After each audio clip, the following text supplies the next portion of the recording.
शुरू करते हैं पहले 18 नंबर क्वेश्चन से। यह है 18 नंबर। कह रहा है कि एक कुर्सी 15% हानि पर 1241 रुपये में बेची गई। एक कुर्सी है, उसको बेचा गया और जब बेचता है तो उसको हानि हो जाता है। हानि का मतलब, हानि कब होता है? जब हम कोई भी चीज़ हम पहले से कुछ खरीद के रखे हुए और उसको हम जब बेचते हैं तो वो हम जितना में ख़रीदे हैं उससे कम में बेचे हैं। यानी कि 10 रुपये में कोई भी चीज़ अगर हम ख़रीदे हैं और उसको अगर हम 9 रुपये में बेच देंगे तो इसका मतलब हम पैसा हम ज़्यादा लगाए, लेकिन जब बेचे तो हमको कम रुपया आया, यानी कि हमको लॉस हो गया, घाटा हो गया। ठीक है, यानी कि हम कम दाम में बेचे, तो कम दाम में बेचते हैं तभी तो हानि होता है, तभी तो लॉस होता है। तो ये बात बोला है, ये 15% हानि हुआ। ठीक है, जब बेचा तो कितना हानि हुआ? 15% हानि हुआ। हाँ, तो कितना हानि हुआ मतलब एक होता है परसेंट के रूप में बताने के लिए, कोई भी कुछ भी वैल्यू बताते तो 1% के रूप में बताते हैं, या एक सिर्फ वैल्यू बताते हैं, यानी कि कुछ बता दिए या 15 रुपया 20 रुपया, ये वैल्यू हुआ, या किसी का हम परसेंट में दिखाते हैं तो ये परसेंट में हमको बताया कि इतना परसेंट का हमको लॉस हुआ। पूछा है कुर्सी का क्रय मूल्य पूछ रहा है, यानी कि हमको 100% का वैल्यू पूछ रहा है। हम जानते हैं कि क्रय मूल्य 100% के बराबर होता है, ये हम वीडियो में बता चुके हैं। 100% का वैल्यू पूछ रहा है, तो हमको दिया हुआ ये जो है ये क्या है? ये है क्या? ये है विक्रय मूल्य। विक्रय मूल्य कितना है वो बताइए आप। विक्रय मूल्य कितना है वो जवाब दीजिए। विक्रय मूल्य है 1241 रुपये। और क्या क्या दिए हुए हैं? हानि दिए हुए हैं। हम बस बताने के पर्पज़ से इतना कुछ कर रहे हैं। हानि कितना दिया हुआ है? 15? नहीं, गलत। 15 नहीं बोलेंगे, ये 15 अगर सिर्फ बोल देते हैं तो इसका मतलब हम वैल्यू बता दिए, मतलब ये परसेंट में है, परसेंट अलग है। 15 एक अलग चीज़ हो गया, 15% एक अलग चीज़ हो गया।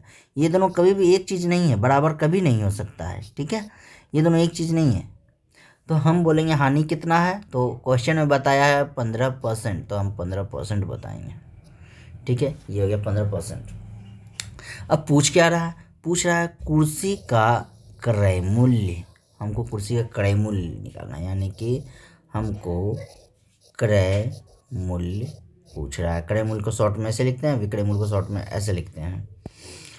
तो क्रय मूल्य पूछ रहा है, जिसको पूछ रहा है अगर ऐसे करके कहीं भी कुछ लिखा हुआ है तो अगर कोई इतना सारा क्वेश्चन नहीं भी वो लिखेगा ना, तो इसका मतलब यही होगा कि विक्रय मूल्य इतना है, हानि इतना है, तो क्रय मूल्य निकालिए, क्योंकि यहाँ क्वेश्चन मार्क है। ठीक है, तो अब हम बनाते हैं। ठीक है, तो हमको दिया क्या क्या है? विक्रय मूल्य दिया है, हानि दिया है। तो ये विक्रय मूल्य, हानि दिया है 15%। अगर हम आपसे पूछें कि ये विक्रय मूल्य कितने परसेंट के बराबर है तो क्या बताइए? जवाब दीजिए। ये विक्रय मूल्य कितने परसेंट के बराबर है, आप जवाब दीजिए। तो अगर आप बोल रहे हैं कि ये विक्रय मूल्य 15% के बराबर है, यानी कि 15% बराबर 1241, अगर ये आप बता रहे हैं कि ये विक्रय मूल्य 15% के बराबर है, तब आप बिल्कुल गलत बोल रहे हैं, बिल्कुल गलत। क्यों? क्योंकि हिसाब के अनुसार क्या है, मैथ में जो क्वेश्चन है, क्वेश्चन के अनुसार क्या है? ये है विक्रय मूल्य, ये है विक्रय मूल्य, यानी कि ये इतना में वो बेचा है, और ये है हानि। क्वेश्चन में दिया हुआ है, बता भी दिए। तो हानि और विक्रय मूल्य क्या दोनों बराबर होगा? है, ऐसा हो ही नहीं सकता है। विक्रय मूल्य ये कुछ और है, ये हानि है, तो दोनों बराबर नहीं होगा ना। ये हानि है, ये विक्रय मूल्य थोड़ी है। यहाँ तो क्वेश्चन में साफ साफ बोला है कि इतना का हानि है, तो ये तो विक्रय मूल्य है नहीं। तो अगर हम जैसे कि ये 1241 है, तो 1241 जो है ये एक वैल्यू है। तो हम बताए थे किसी भी संख्या को आप कई तरीक़ों से लिख सकते हैं। ये वैल्यू के रूप में है तो इसको हम परसेंटेज के रूप में भी दिखा सकते हैं। तो हम ये पूछ रहे हैं इसका परसेंटेज वैल्यू क्या होगा? जवाब दीजिए। इसका परसेंटेज वैल्यू क्या होगा? हम जानते हैं कि टोटल जो क्रय मूल्य होता है 100% होता है, ये हम बताए हैं। ये क्रय मूल्य को का अगर परसेंटेज पूछेंगे कि क्रय मूल्य का कितना परसेंट बोला जाता है, तो क्रय मूल्य को 100% बोला जाता है। ठीक है, तो 100%। अब इसी परसेंट है तो परसेंट में बात करेंगे तभी पता चलेगा कि ज़्यादा में बेच रहे हैं कि कम में बेच रहे हैं। अगर हम 100% क्रय मूल्य है और 90% विक्रय मूल्य अगर बोलते हैं, तो अभी इसको मिटा देते हैं, ये इसकी बात नहीं कर रहे। अगर हम बोले कि ये है क्रय मूल्य, ठीक है, क्रय मूल्य कितना होता है? हमेशा हमेशा क्रय मूल्य 100% होता है। किसी भी प्रॉफिट एंड लॉस वाले मैथ में कहीं भी क्रय मूल्य हमेशा 100% होता है। तो इसका मतलब क्रय मूल्य का मतलब खरीदा हुआ मूल्य, खरीदा हुआ मूल्य, यानी कि इतना रुपया में हम खरीदे हैं। ठीक है, इतना रुपया हम कहीं से खरीद के लाए हैं, खरीद के जितना भी रकम हमको लगता है ना, वही होता है क्रय मूल्य। तो इतना हम खरीद, अब क्रय मूल्य से अगर ज़्यादा बेचेंगे तो हमको लाभ होगा, कम बेचेंगे तो हानि होगा। तो अगर हम क्रय मूल्य है 100% और विक्रय मूल्य 90% अगर है, तो बताइए ये लॉस हुआ या प्रॉफिट हुआ, यानी कि लाभ हुआ या हानि हुआ? ये जवाब दीजिए। ठीक है, उम्मीद करते हैं जवाब दे रहे होंगे। अच्छा, अब ये बताइए कि ये क्रय मूल्य है 100%, ये विक्रय मूल्य है 90%, तो इसमें ज़्यादा कौन है? क्रय मूल्य ज़्यादा है अभी या विक्रय मूल्य अभी ज़्यादा है? अभी जो है यहाँ पे जो हम एग्जाम्पल बताएं उसमें क्रय मूल्य ज़्यादा है या विक्रय मूल्य ज़्यादा है, ये बताइए। तो उम्मीद करते हैं बता दिए होंगे, इसमें ज़्यादा है क्रय मूल्य, ये ज़्यादा है क्योंकि ये है 100% और ये है 90%। ठीक है, तो ये हो गया कम हो गया, ये कम हो गया, यानी ये कम का मतलब है कि विक्रय मूल्य कम हो गया। विक्रय मूल्य कम होने का मतलब है कि वो जितना मैं खरीद के लाया था उससे कम में बेचा है। ठीक है, अब यहाँ पूछे कि कितना परसेंट कम में बेचा है, तो 10% कम में बेचा है। तो जितना कम में बेचा वही तो हानि होता है। तो यहाँ पर ये जो 10% है वो है हानि। ठीक है, तो ये तो अब इसी तरह से अब बताइए कि ये 10% हानि है, तो क्या ये विक्रय मूल्य के बराबर है? नहीं है ना। यानी कि हम अगर विक्रय मूल्य निकालना होगा तो जो हानि है उस हानि को अगर हम 100% में घटा देते हैं, यानी 10% घटा दें, तो आ जाएगा 90%, यानी ये 90% हो जाएगा हमारा विक्रय मूल्य। तो विक्रय मूल्य अगर हमको परसेंटेज में निकालना होगा तो हम ऐसे ही निकालेंगे। फॉर्मूला भी याद कराए होंगे कि विक्रय मूल्य का दो फॉर्मूला, तीन फॉर्मूला याद कराए होंगे। तो यहाँ पे जो फॉर्मूला एक होगा विक्रय मूल्य, मतलब फिर फॉर्मूला में ऐसे भी हम याद कराए होंगे कि विक्रय मूल्य बराबर या तो होता है क्रय मूल्य प्लस लाभ, ये होता है। ठीक है, ये हम बताए हैं। अगर लाभ क्वेश्चन में है तो प्लस लाभ हो जाएगा, अगर क्वेश्चन में हानि है तो यही विक्रय मूल्य बराबर हो जाएगा क्रय मूल्य माइनस हानि। ये हम याद करवा दिए हैं।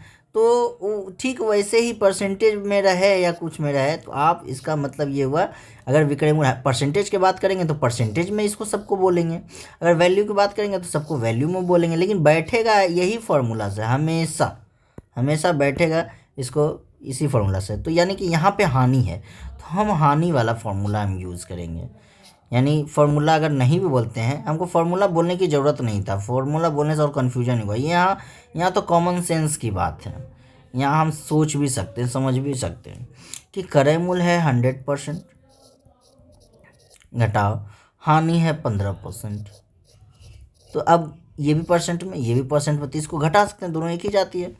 तो हम घटा के ले आएंगे तो पता चलेगा 85%, यानी कि विक्रय मूल्य जो हो गया वो हो गया 85%। ठीक है, इतना कुछ करने की कोई ज़रूरत नहीं है क्योंकि ये कॉमन सेंस की बात है। 100% क्रय मूल्य है तो 15% हानि है, तो 100% में 15% घटा देंगे तो हो जाएगा 85%। तो ये 85% ही क्या हो गया विक्रय मूल्य, ये हो गया परसेंट में, और वैल्यू में कितना हो गया 1241 रुपया। ठीक है, 1241 भी बोल सकते हैं, अगर इंग्लिश में बोलेंगे तो 1241 रुपीज़, ठीक है। तो हमको ये हो गया। अब हमको क्रय मूल्य निकालना है। क्रय मूल्य का मतलब परसेंटेज में, इधर हम परसेंटेज लिखा रहे हैं तो इसके सीधे में सब परसेंटेज ही लिखेंगे। हम एक एक नियम में बताए हैं कि यहाँ जो वैल्यू रहता है वही वाला वैल्यू हमें सब मतलब बैठेगा। तो ये क्या, ये सब तो एक एक नियम ही है। तो चूँकि हम वहाँ लिखते थे, यहाँ नहीं लिख रहे हैं जल्दीबाजी में, लिख भी सकते हैं, नियम यही है। लेकिन क्लास में पढ़िएगा तो ये सब लिखिए, क्योंकि यहाँ पर नवोदय की परीक्षा देंगे तो हमको ये सब देखने तो कोई नहीं आएगा कि चूँकि आप लिख रहे हैं या नहीं लिख रहे हैं। हमको तो वहाँ जल्दी जल्दी आंसर हमको खोजना है, क्योंकि ऐसा ऑब्जेक्टिव रहेगा उसका हम आंसर हमको खोजना है। तो चलिए 100% मतलब ये हम बताएं 1241/85% गुना 100%, ठीक है। इसको मिटा देते हैं तो स्पेस मिल जाएगा, इसको ऊपर कर देते हैं, ठीक है। तो चलिए, तो 100% हो गया, परसेंट कट जाएगा, दूसरा कलर से ले लेते हैं, परसेंट कट जाएगा। परसेंट अगर नहीं लिखने की भी ज़रूरत नहीं, क्यों, क्योंकि ऐसे भी तो कटना ही है, परसेंट ये परसेंट तो कट ही जाएगा हमेशा, तो लिखने का भी ज़रूरत नहीं था।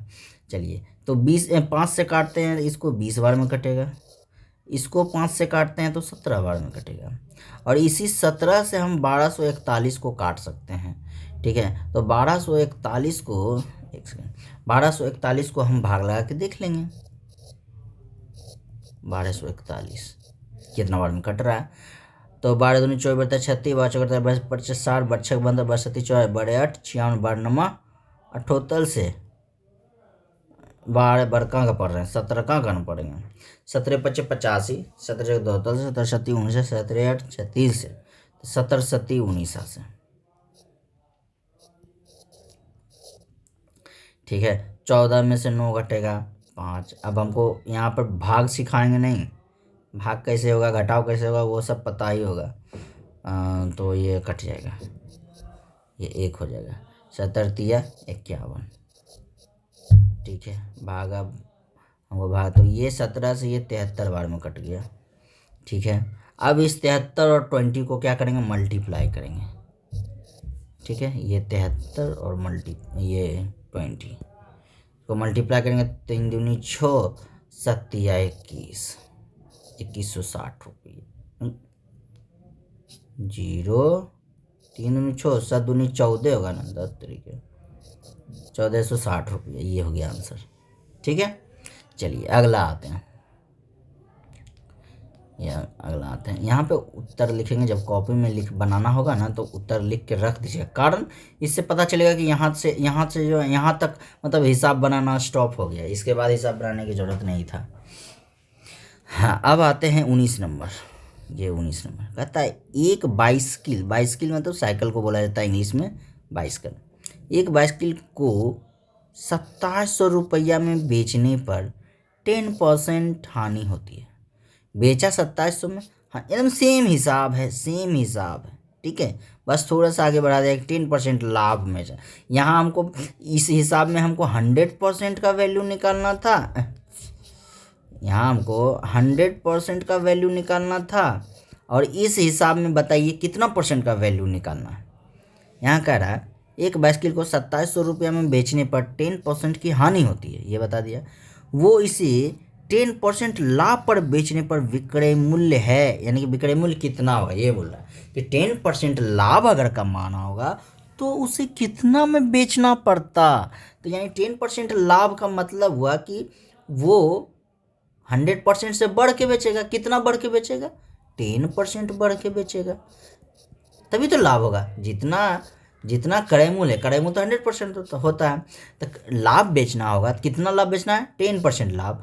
तो 100% से 10% ज़्यादा में बेचेगा, तो यानी कि 110% में उसको बेचना होगा। यही हो गया विक्रय मूल्य, इसी का वैल्यू पूछ रहा है। ये परसेंटेज में हो गया, हम इसको वैल्यू में पूछेंगे, यानी कि 110% का वैल्यू निकालना है।